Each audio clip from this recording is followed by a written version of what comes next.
শৃঙ্খলা, পরিশ্রম আর ধৈর্যর কথা যেখানে আসে, মকর রাশির সেইখানে ধাপে ধাপে পাহাড় জয়ের গল্প শুরু। মকরের ধৈর্যের মধ্যে লুকিয়ে আছে তাদের সাফল্যের রহস্য। এরা ধীরে চলে কিন্তু শেষমেশ শিখরে পৌঁছায়। এদের জীবন সিরিয়াস, দায়িত্বশীল আর ডিসিপ্লিনড। এরা জীবনের প্রতিটা কাজ প্ল্যান করে এগোয়, তাই শেষমেশ বড় সাফল্য পায়।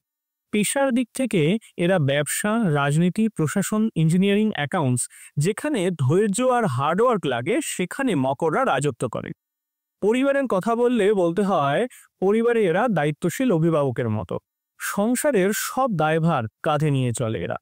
তবে কাজের চাপে অনেক সময় আবেগ প্রকাশ করতে ভুলে যায়। প্রেমের সম্পর্কে মকর মানে সিরিয়াস আর ডেডিকেটেড। ওরা সহজে প্রেমে পড়ে না, কিন্তু একবার করলে আজীবন ধরে রাখে। পড়াশোনার ক্ষেত্রেও এরা ধৈর্য ধরে পড়ে। সায়েন্স, ইঞ্জিনিয়ারিং, ম্যানেজমেন্ট এসব ক্ষেত্রে মকররা টপার হতে পারে। অর্থনৈতিক অবস্থার দিক থেকে মকররা পরিশ্রম করে টাকা পয়সা জমায় ধীরে ধীরে। এদের 40 বছর বয়সের পরে আর্থিক অবস্থা খুব ভালো হয়।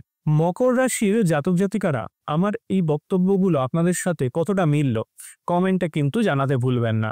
আর ভিডিওটা শেয়ার করুন আপনার বন্ধুদের সাথে। নমস্কার।